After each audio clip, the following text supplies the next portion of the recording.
Elias Ward, a tired human translator working on a distant space station. He is sent to help with a tense peace meeting between humans and the Zale Dominion, a powerful alien empire ruled by the mysterious Queen Seraxa. The meeting is broadcast across the galaxy, and all sides wait for any mistake. Elias, nervous and overworked, misunderstands a Zale phrase during the ceremony. Trying to be polite, he repeats a Zale greeting he overheard from soldiers. "My life is yours." Silence falls. Zale guards kneel, the Queen rises. Elias has accidentally spoken the Zale equivalent of a marriage proposal. Worse, by tradition, the Queen must accept any sincere proposal spoken in the Hall of Oaths. The Queen declares Elias her chosen mate. Humans panic, diplomats shout, the Zale see no problem. Elias is taken under guard to the Queen's flagship to prepare for joining. He tries to explain the mistake, but Zale law is absolute. Elias learns Zale customs while trying to survive political traps on the Queen's massive warship. Not everyone wants a human near the Queen. Some Zale nobles view him as weak prey. The Queen herself is calm, curious, and strangely gentle with him, yet still dangerous. She tells Elias she knows he didn't mean the proposal, but cannot break tradition or appear weak. The attackers from earlier send a message claiming Elias is the key to destroying the Zale Empire. The Queen suspects a conspiracy, but keeps Elias close for safety. As the ship travels through deep space to investigate the threat, something stalks the crew. Welcome to my channel Sci-Fi Love Story. Thanks for watching. Please like and subscribe. Elias Ward never wanted attention. He only wanted a quiet life, a comfortable chair, and a small room with a good air filter. But the galaxy did not care about his wishes. It kept pulling him into places far bigger than he felt ready for. And on this day, inside the Great Hall of Oaths on the neutral space station Axiom 7, he would make the mistake that changed two empires. He stood at the edge of the long silver table where human diplomats sat on one side and towering alien figures stood on the other. The Zale Dominion, giant, armored, elegant, and terrifying. Their skin shimmered like metal under the lights. Their eyes glowed faintly in the dim hall. Their armor carried old symbols carved with care. Elias was the junior translator, the one they called only when everyone else was busy or when something unexpected happened. Sadly, both were true today. He kept reading his tablet again and again, trying to remind himself of key Zale greetings. He had studied for months, but Zale language was a maze of tone shifts and hidden meanings. A single wrong word could turn a polite greeting into a threat or a proposal, or even a declaration of war. "Relax," whispered Ambassador Keller beside him. "Just stand still and translate. Don't do anything unnecessary." Elias nodded, though his stomach felt like boiling water. Across the table, the Zale delegation formed a perfect formation, still, proud, silent. And at the front stood Queen Seraxa, ruler of the Zale Dominion. She did not wear a crown, she didn't need one. Her presence alone made humans sit straighter. Her tall frame was wrapped in a black ceremonial armor that sparkled with faint silver lines. Two curved horns rose from her head, smooth and polished. Her eyes, sharp and deep gold, studied every detail in the room. When she looked toward Elias for the first time, his pulse spiked. She didn't glare. She simply examined him, like someone examining a new star on a distant map. Calm, but extremely intense. A deep drum sounded, echoing across the hall. The ceremony began. The human delegation stepped forward. Ambassador Keller raised his hands and spoke his practiced greeting. When it was the Zale's turn, Queen Seraxa stepped forward and spoke slowly, her voice deep and resonant, like metal ringing. Elias translated every word successfully. So far, so good. Then the Hall of Oaths activated. The floor lit up in a circle of soft blue light. Ancient symbols, older than either species, glowed beneath their feet. This hall was designed for binding agreements. Words spoken here carried legal and cultural weight. Elias gulped, he felt sweat on his hands. Queen Seraxa lifted one hand toward him. "This human," she said to her people, "is the one who carries your tongue into ours. He is the bridge of meaning." Elias nodded politely.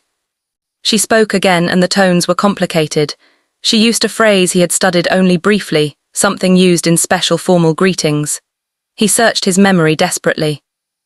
Her final question ended with a rising tone. She clearly expected a response. Ambassador Keller whispered sharply, Translate, respond, she's addressing you directly. Elias' mind went blank for half a second, then he remembered a Zale phrase he heard soldiers use to show respect. He believed it meant, I am honored. He swallowed his fear, stepped forward and said clearly, My life is yours. The moment the words left his mouth, he knew something was wrong. The hall fell quiet, dead quiet, the kind of quiet where even machines seemed afraid to make sound. The Zale guards immediately knelt. Queen Serax's eyes widened, not in anger but in shock. Then she slowly stepped down from the dais and walked toward him. Elias Ward, she said softly, you speak the ancient vow. Ambassador Keller whispered, horrified, what did you just say? I thought it meant respect, Elias stammered. Queen Seraxa lifted her arm. The phrase you spoke is the ritual oath of joining, a vow of life union, a proposal of binding. Elias blinked, what? A marriage proposal, Keller whispered, turning pale. The Zale guards struck their spears against the floor in a sudden salute. The echo reverberated like thunder. Queen Seraxa placed her palm on the glowing floor. The Hall of Oaths shifted. Symbols around them turned red and gold, the colour of completed vows. In the Hall of Oaths, the Queen said, her voice firm and ceremonial, no vow can be refused if spoken without coercion. Elias' sneeze almost gave out. Wait, no, I didn't mean. She spoke over him, projecting her voice so all present could hear. I, Seraxa of the Zale, accept the human's vow. Let this be recorded. Let the stars hear it. The hall erupted into chaos. Human diplomats panicked. It's a mistake, they shouted. It's incorrect, it's a misunderstanding. Zale nobles murmured with excitement. Some cheered. Some stared at Elias with disbelief, others with pure fury. Queen Seraxa turned to Elias again. Her voice softened only a little. You have spoken a binding phrase. You are now my chosen mate. Elias wished the floor would swallow him whole. The moment the ceremony ended, everything collapsed into shouting, arguments and frantic negotiation. But the Zale were unmoving. The law held firm. No Zale ruler could refuse an oath spoken in the hall. If she did, she would show weakness. And Zale culture valued strength above almost everything. Human officials begged for a delay, begged to reopen talks. The Zale delegation refused. In the end, the Queen simply lifted one hand and declared, The human will join me on the royal flagship. Preparations for the joining begin. 2 armoured guards stepped beside Elias. They weren't hostile, but their presence left no room for debate. Ambassador Keller grabbed Elias' shoulders. We will fix this, just stay calm. That was me calm, Elias whispered helplessly. The Queen raised her hand. The human delegation stepped back instinctively. Even in confusion, her presence commanded the room. Without another word, she led her people back toward their transport ship. The guards guided Elias behind her. Every step felt unreal, like he was walking into someone else's dream, someone else's disaster. As the Zale shuttle carried him to their flagship, Elias sat strapped into his seat, trying not to throw up. Outside the window, he saw the massive shape of the Zale royal warship. It was not just big, it was monstrous, a silver-black colossus shaped like a winged blade. It glowed faintly in the void, lit by countless engines. That is the sovereign Talon, said one of the guards beside him as if proud. Strongest vessel of our empire. Great, Elias muttered. I'm going to die in something with a name like that. Neither guard reacted. Zale humor apparently did not exist. Queen Seraxa stood at the front of the shuttle, not sitting, hands clasped behind her back. She did not even sway as the shuttle moved. Every movement she made was controlled, calm, precise. Elias couldn't stop staring at her. She was intimidating in every possible way. But she didn't look angry, she looked thoughtful, curious even. When her golden eyes finally shifted toward him, he straightened like a terrified schoolboy. She walked toward him with slow, graceful steps. You are frightened, she said plainly. He nodded quickly. Yes, your Majesty. You spoke without understanding, but you spoke with sincerity. We Zale value that. It was an accident, Elias whispered, a very bad accident. She studied him for a long moment. I know, yet the law remains. I cannot refuse the vow. My people would lose faith, and our enemies would move. Elias swallowed, so I'm stuck. She tilted her head. You are not a prisoner, you are a partner to be, you will be honored. That's what scares me, he muttered. She did not smile, but her eyes softened a little. Elias Ward, I do not wish to harm you. You made a vow by mistake, but now you are under my protection. He was about to respond when the shuttle suddenly shook. Hard. Warning lights flashed, the guards snapped into battle stances. The Queen raised a hand. Report. A pilot's voice came from the front. Unknown vessels on approach, they are not human, they are not Zale. The shuttle shook again as something struck the hull. Alarms blared in every direction. Elias tightened his restraints, his breath caught in his throat. What's happening? He shouted. The Queen reached out and steadied herself. Her tone remained calm. Someone is attacking the Peace Summit. The guards lifted their weapons. A deep explosion shook the station behind them. Flames burst from one of the human docking rings. Another blast followed, and another. Elias felt cold fear crawl up his spine. The Queen's voice dropped.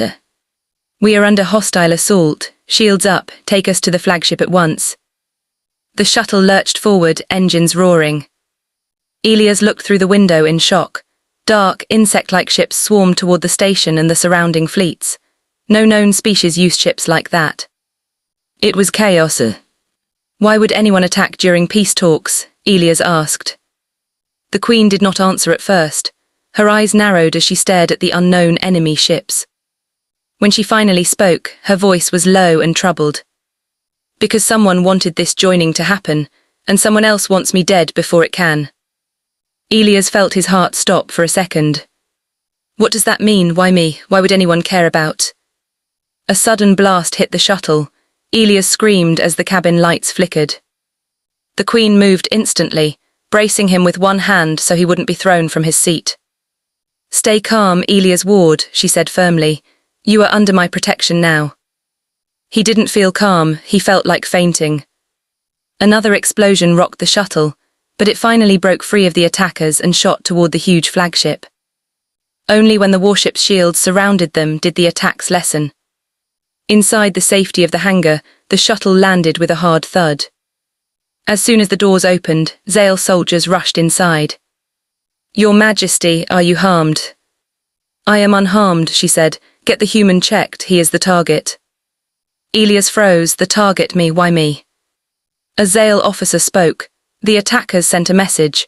They demanded we hand over the human key. Elias blinked rapidly. I'm not a key to anything. Queen Seraxa placed a hand on his shoulder, not gently but firmly enough to keep him standing.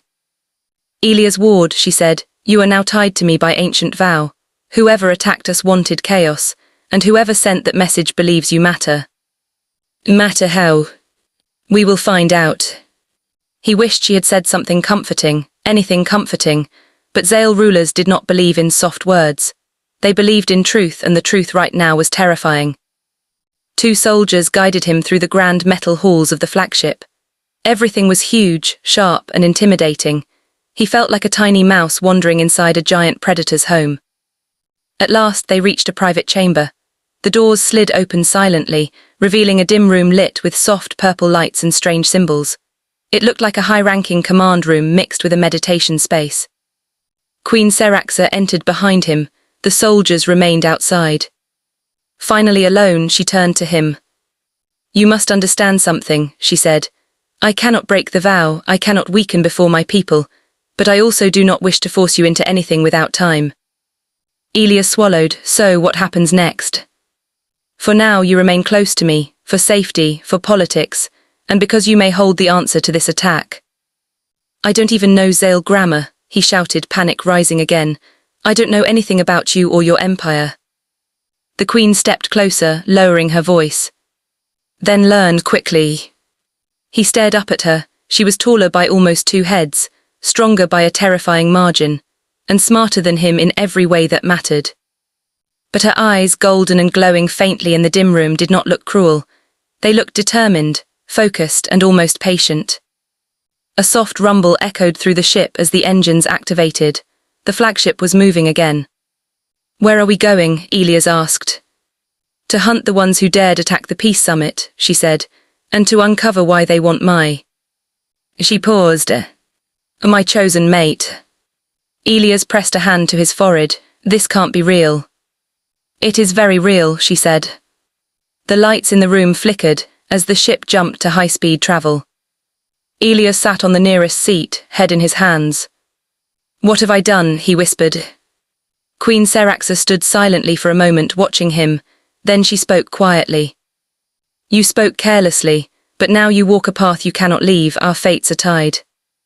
He looked up at her with tired, frightened eyes. And if I don't want that?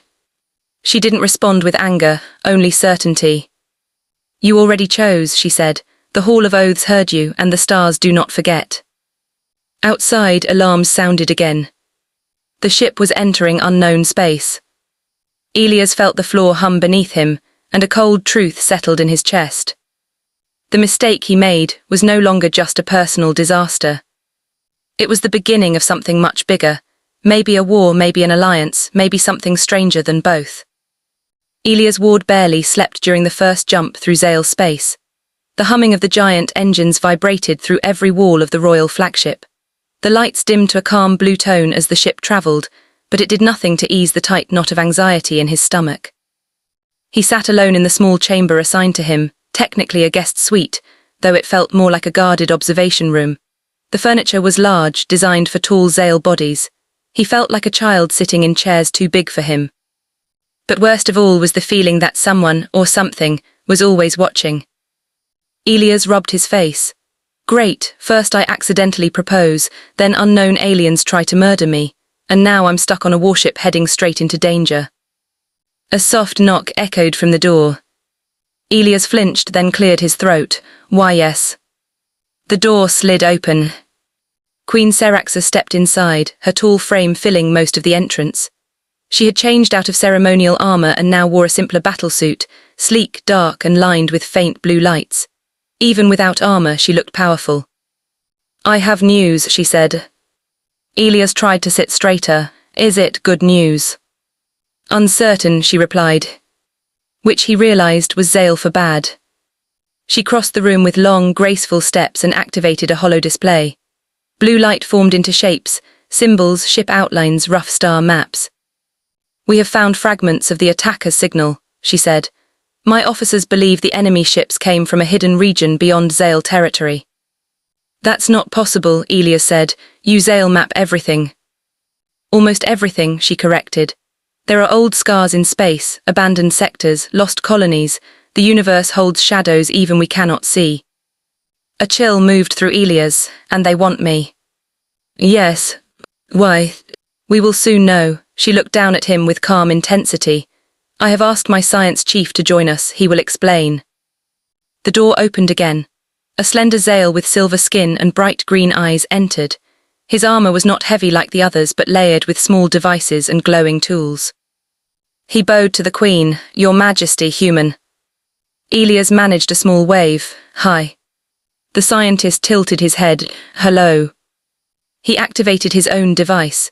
A new hologram appeared, a throne-like object with sharp lines and swirling symbols. Elias frowned. What is that? The scientist tapped the side of the image. The Zale Throne of Ascendance, our ancient seat of command. Only the Queen may use it. It responds only to Zale biology. So what does that have to do with me? Elias asked. The scientist took a slow breath, clearly unsure how to phrase it gently. We scanned you after the attack. Your biosignals match a pattern stored deep in the throne's core. Elias stared, meaning. Meaning the throne reacts to you, the scientist said simply. A human. Elias blinked hard. No, that's impossible. I'm just a translator. I can barely handle your language. I can't control some ancient throne. Not control, the scientist corrected, but interact with, influence. You are compatible in a way no Zale has ever seen. Elias felt dizzy. So that's why the attackers want me. The Queen nodded.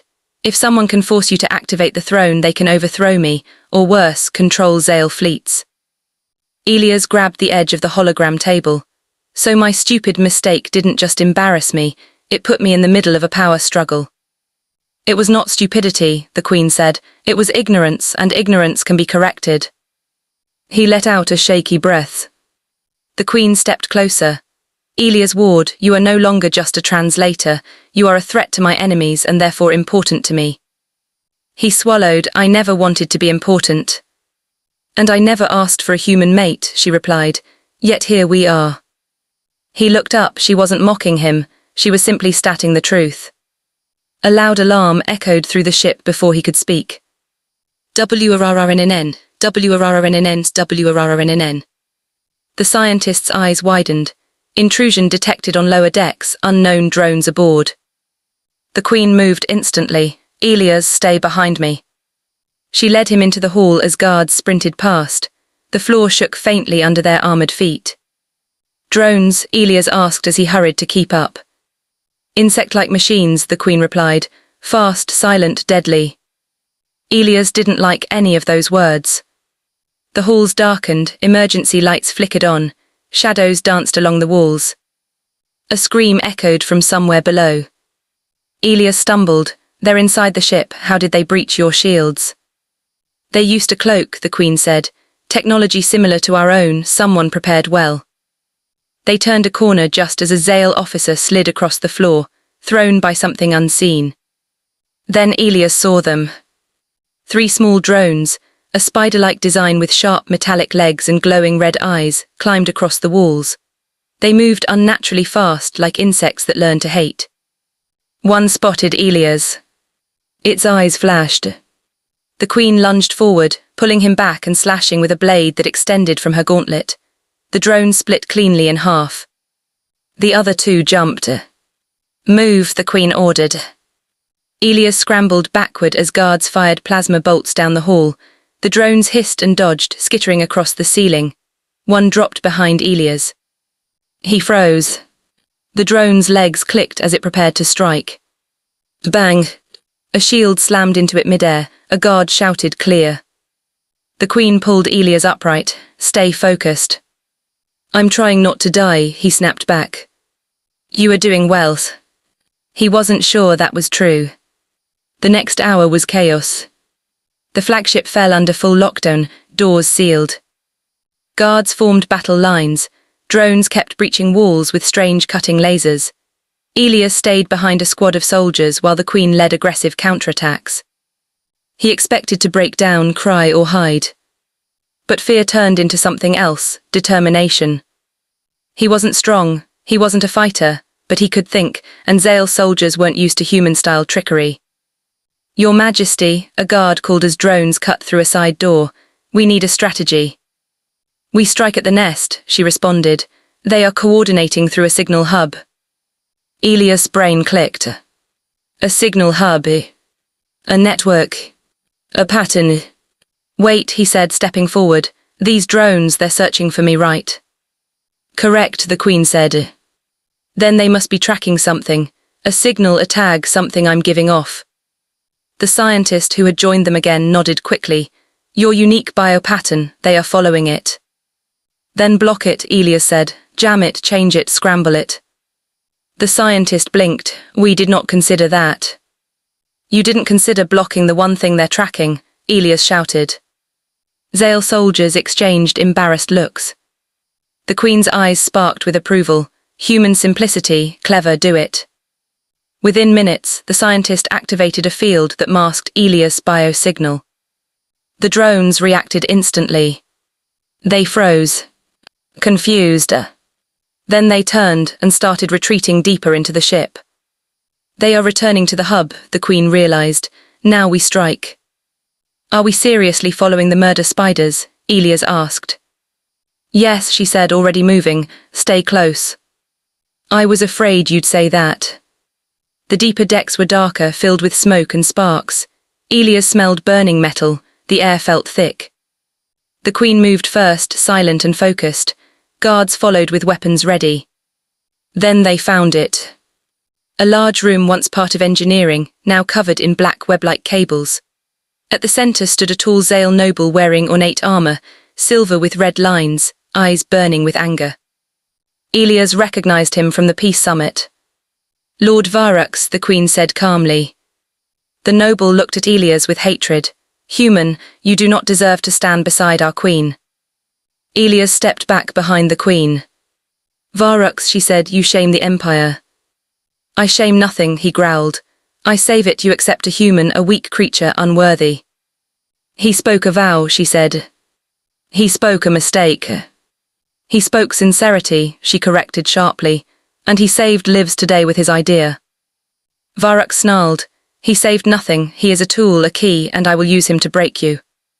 He snapped his fingers. 4 drones descended from the ceiling. Zale guards stepped in front of Elias. The Queen raised her blade. You will not touch him. Varux laughed, then watch him die. He lunged, and for a moment the hall exploded into violence. Zale soldiers clashed with drones. Plasma bolts burned holes in the floor, metal screeched. Elias ducked behind a console as sparks rained over him. Varux and the Queen met in the center. Claws and blades clashed, each strike sending shockwaves through the deck. Varux fought with savage force, the Queen with calm precision. But Varux wasn't just fighting. He was pushing her back toward Elias. Elias realized too late. Varux wasn't trying to kill the Queen. He was trying to grab him. A drone dropped from the ceiling behind Elias, its legs wrapped around him, lifting him into the air. Elias, the Queen shouted. He kicked wildly, struggling as the drone carried him toward Varux. Varux grabbed him by the collar and dragged him forward. Now, the noble snarled, activate the throne. I don't know how, Elias shouted. You will, Varux hissed, placing a sharp blade against his throat, or I will peel you apart until you do. Elias trembled, heart pounding. The Queen leapt forward with a roar. Varux shoved Elias toward the drones, using him as a shield. The Queen froze for half a second, long enough for Varux to deliver a hard strike that knocked her backward. Elias felt something click in his mind. He was done running.